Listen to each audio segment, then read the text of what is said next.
I'm going off script. We know why we're here. We've got three amazing gentlemen actually, that are going to be a part of this next hour. Right now, please help me introduce back to campus the legendary head coach, Bobby Bowden, and head coach, Mark Krikorian.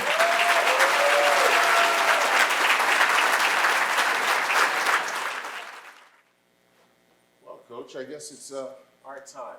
First, let me share with all of you what a joy it is for me to be here and have an opportunity to share some time with you, and if I'm to be honest with you, most importantly, some time with Coach Bowden. As I was just sharing with him, growing up in the Northeast, all of us back in the day associated Florida State, Bobby Bowden, and over the years he's been very generous with his time with me, so it's wonderful to be able to sit here and talk with all of you and have a chance to interview Coach Bowden. So we did have a chance to catch up a little bit. But we'll get right into it if it's okay with you, Coach. Sure. So the nature of this seminar is about numbers. It's about analytics, as they call it in these days, which back in the day for you was probably rushing yards or passing yards or wins and losses. As you think back to the days when you were coaching, can you talk a little bit about how it was that you were coaching the players, and was it all gut and intuition, or were there different measurables that you were looking at in trying to assess what it is that they were doing to help their performance? Well, you did measure the best you could, but how would you measure an offensive lineman? Those poor guys, they deserve all the credit. They ain't got any stats, you know what? I mean, the receivers got stats and runners got stats, but those poor old offensive linemen, they don't. But we would use statistics as much as we could. In other words, your statistics, it might show a trend you're getting into that your opponents know about. You better change it. You know, as you and I mentioned a while ago, I had the reputation that when we recovered a fumble, you had the ball and we got the ball away from you, I immediately threw a bomb. Now, I didn't know I was doing that. I thought that was a thing to do, you know what? And I found out, hey, your opponents know this, you know, and so therefore statistics of what I was doing would help me to know. And so we used statistics back then. I'm sure nothing compared today, you know, but you used them if there was any way you could use them to straighten out a mistake that will go get you beat, you'd sure use it, you know. You know, it's interesting sitting back in the back room with Coach Bowden before we came out. I was asking him, and some of the things that he was able to accomplish with his teams and his staff are truly amazing. If all of us that are in the world of sport are looking at success, I have one thing here above all else that I think is amazing. For 14 years in a row, his teams were ranked in the top 4 in the country. 14 years in a row. It's absolutely incredible. It's unheard of in all of sport, not just in college football. So I asked Coach Bowden, so did you use that information to help you with recruits when you go into kids' living rooms? How did you use the information? Why don't you share with them what the answer was? Yeah, he asked me, what did I do during that time? What did I think about? I didn't even know about it. I never thought about it. We're winning games, and we had 14 years in a row, you know, in the top 4. We were in the top 10 or more every year. And but while it's happening, you don't think about it. You know, and then after the season's over, somebody say, hey, look what you did. Or look what y'all did. I don't like the term you. What our team did, you know what? Then you say, well, I wish I knew it while it was happening. So for all of us up in the Northeast, and I'm sure around the rest of the country, Coach, we all noticed. You all helped to put Florida State on the map, and it was a great drawing card for the university, the success of the football team. So what about some of the other areas? Can you share a little bit with the folks here about the big decision that you made? 1987, playing against the University of Miami, #1 in the country, and Oh, yeah. have a big decision to make. And if you look back at it, what are your feelings? Yeah. So a little bit of why don't you give them the background, Coach? Okay, was that 78 or 77? 1987. 87. Yeah, 87. 1987. Yeah. All right, we're playing Miami out here. I think it was here. Me too. Wherever we played them, they were leading us with about a minute to go. They were leading us, and we hit a touchdown pass on them, and all we have to do is kick the extra point and tie the game, or you can go for 2, and if you get it, you win the game. If you don't get it, they win. You know, so the odds are kick the dadgum ball. You know, kick the ball. Get that tied. If there's anything left over, maybe you can get it.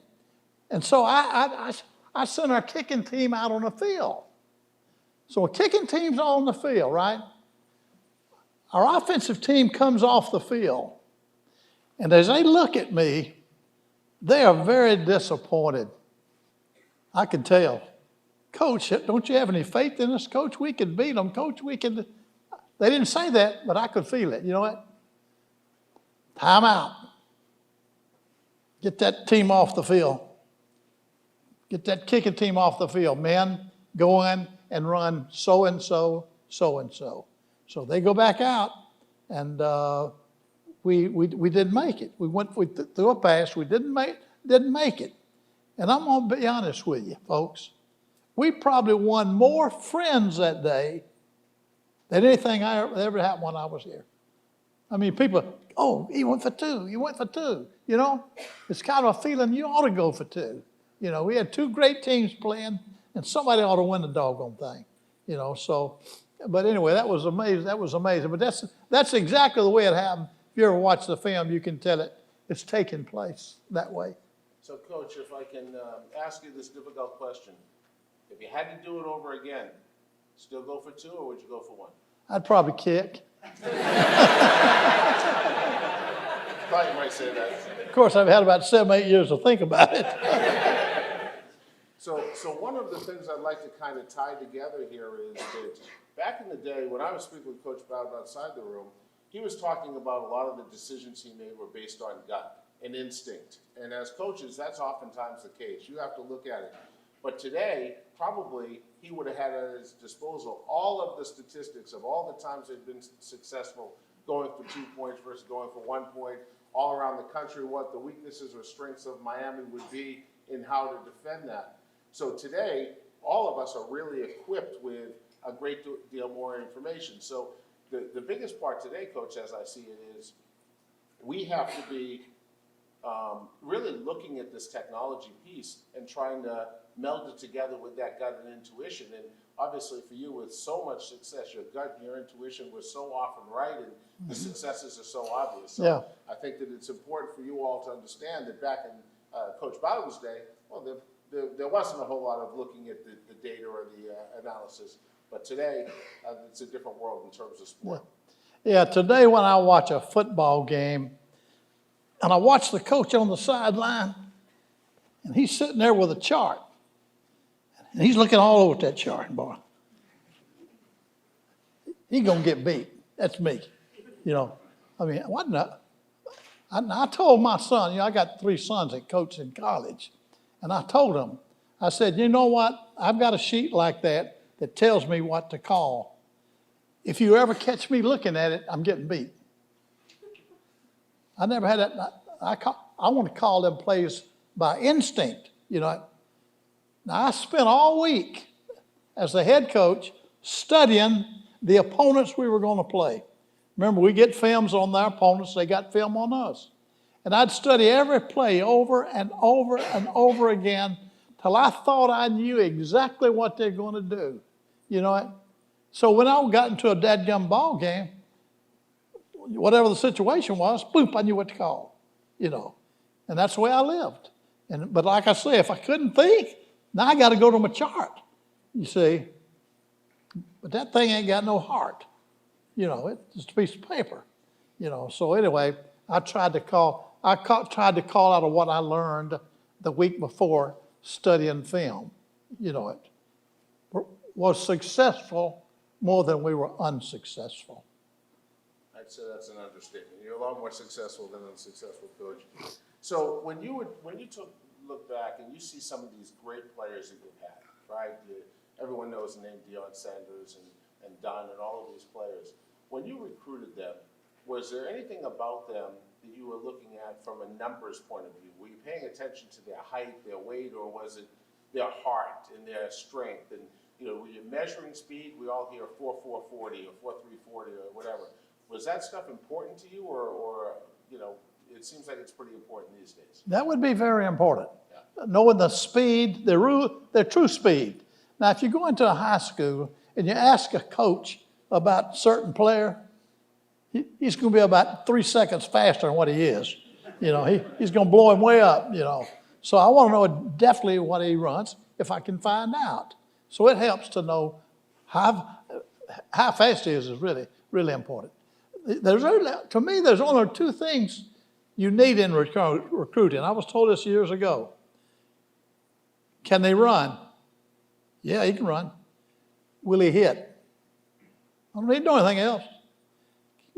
Can he run and will he hit? And then of course, you got to qualify to get in school, and he's got to feel like he can graduate from school if he stays there. But it really basically got down to that. But we tried to do as good a job as we could. Character is very important. Character is very important. You better not bring a kid in your program that's independable, that has no character. He's going to get you before it's over. You know what? He's going to lose. He's going to lose you. He's going to turn the boys against everything. So when you recruit, you be sure to check their character. Check with their mama. Check with their daddy. Check with their high school coach. Check with their sweetheart. Check with everybody that means something to that boy. And by that, you usually come up with the answer. He's a good kid. He's a good kid. You can depend on him. You can count on him. One game, one of my favorite games at Florida State, 1980. We're playing Nebraska up at Nebraska. Now, back in the 80s, Nebraska, you didn't beat them up there. I mean, even Oklahoma had a hard time with them in Nebraska. So we're going up there to play Oklahoma. I mean, not Nebraska. And we got beat the week before by Miami by 1 point, And so we go up there, we're underdogs. But we had got both of our centers hurt in the previous game. First team center, second team center out. Gosh, I don't have a third one. You can't prepare 3 centers all week. You won't be ready. None of them will be ready for Saturday. But I had a guard that could snap the ball. A right guard could snap the ball. Son, you're going to have to finish the game. It's the fourth quarter. He finished the game. We won easily. Next week, we're going to play the Nebraska game. I was telling you about the Nebraska team. We had a walk-on center from Savannah, Georgia. Weighed about 185 and 90 pounds. Then we had a scholarship center from Cincinnati that weighed about 235. Now, back in 80, 235 was big. You can't even play now at that age. Not on the line of scrimmage, So I told the coaches, get those 2 boys and work them equally all week. And we'll decide Thursday which one's going to start. Well, it ended up, the walk-on never fumbled the ball. Never turned it over, boy. My Cincinnati boy, he'd talk about once out of every 5 or 6 plays, he'd fumble or something, get a bad snap. So we had to start that rookie. Hadn't played a down. Probably will never play for Florida State. But we're going to start him at Nebraska. They were third in the nation, you know what? And we ended up beating those guys. We ended up beating them. They had 1st and 3 on our 3-yard line with a minute to go. We were leading by 18-14. Field goal wouldn't win it. They got to score. And the quarterback rolled out the first play. Paul Porowski hit the guy around the neck, dropped him down. He dropped the ball. One of our tackles recovered the ball, and we won the dadgum ball game with a center who had never played. Never. He played in high school, you know. He just wasn't good enough. Great kid, you know. And so anyway, I called him in Monday. You know what I did? I gave him a full scholarship. So he graduated from Florida State with a law degree. I don't think I ever heard from him again. Because the next week was Sitter's back, you know, and he couldn't make it. It's a great story, Coach. And what about the memory, to be able to recall all of that from way back in the day? But I think the other part that's really relevant to the conference, and again, for Coach Bowden talking about analytics or statistics, it may be a little different, right? But for you all, you probably heard, well, this walk-on snapped the ball every time and never dropped the ball. Not one fumble, but the other, every 6th play, he was dropping the ball. So in some ways, Coach, you were looking at the analytics, you were looking at the numbers, you were looking at the stats. That's exactly right. We were checking it out. That's about what was happening, and we made our decision on that, you know. I mean, the fact that he couldn't block, that didn't mean nothing. He hadn't blocked that nose guard yet, you know. They had about a 280-pound nose guard on his nose. He ain't blocked him yet. We started running out. I said, every time we went back to pass, we got sacked, you know. So I said, second half, I said, we'll sprint out. We'll sprint to the right or we'll sprint to the left. Maybe the nose guard will go the wrong way. That was our only hope. That was our only hope. So one of the other points that Coach Bowden made was he was talking a little bit about measuring speed and how an important factor it is in football and in all of our sports it's important. But the accurate measure of the speed is also important. So again, back in the day, everyone's doing it with their little stopwatch, you know, inaccurate as can be. And the technology has just grown so much in all of those different areas. So now we have a starting gate and an end gate, and it's all done electronically, and everything is measured to the whatever part of a second it can get to, as small as can be. So again, the idea of having that information, having that data, and looking at it is really helpful. So when you were recruiting back in the day, and you go into these kids' homes, you talked about character being really important. When you're talking with the young men, what are some of the things that were areas of concern to you, or what were the red flags for you? Well, I wanted to see if he was going to class. I wanted to see if he was going to class, see if he was a problem with any of the teachers, get the opinion of the principal, and also the advisor and his coach. And like I say, everybody you can find, check out what kind of guy he is. You know what? Because that's one of the most crucial things there is. And so that, but the speed kills. Speed kills. You know, if you don't have speed, you can't catch speed. You've got to have speed to catch speed. So speed is one of the, I guess, it's probably the most important thing in an athlete, you know. I mean, if two guys are equal, one of them's faster than the other, I'll take that guy that can run fastest, you know. And so knowing those, trying to find out what his speed is, very important in coaching. And a lot of times you couldn't get a speed. Maybe it's from a small high school out in the country that they don't time their players, you know what? Now you got to evaluate. Look at him in film, see if he's running by people. See if he's running by people. See if he's running the ball and there's a guy about to catch him, but he run off and leave him. That's speed, you know. So you look for things like that might help you gauge the speed. So, Coach, can you talk a little bit about your staff? Like all of us now as head coaches, in Europe they call soccer coaches managers. And in some ways I would say that probably in your day, you were a manager. You had all of these defensive coordinator, offensive coordinator, and then all of the different folks. How'd you manage all of those people? What was the secret? Because to be so successful year after year after year for so long, your managerial skills must have been pretty good also. How'd you put your staff together? What were the important elements you were looking for? Well, when you recruit coaches, they're just like players. Recruit coaches use the same formula that you would for players, you know. What kind of married life does he have? You know, how does he get along with people? I even want to know if they go to church. You know, anything that would tell me he's a good man, and I can depend on him. I can count on him, and that was very big. Like we had offensive coordinator, we had a head coach, offensive coordinator, defensive coordinator, then other assistant coaches. Each one was assigned a different position. Each one had a sector in the state that they recruited.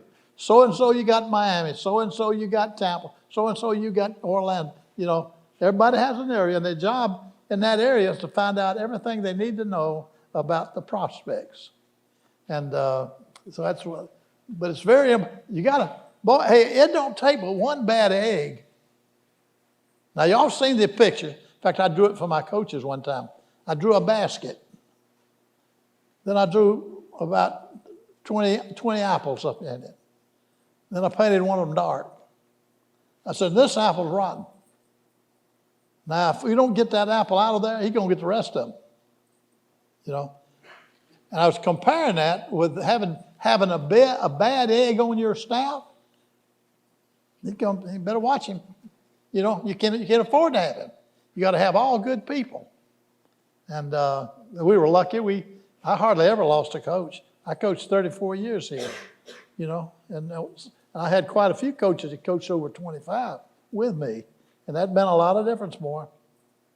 I think that probably in all of our coaching trees, you get these folks and you try and surround yourself with people that you can trust, that are going to have same values, same view as you have.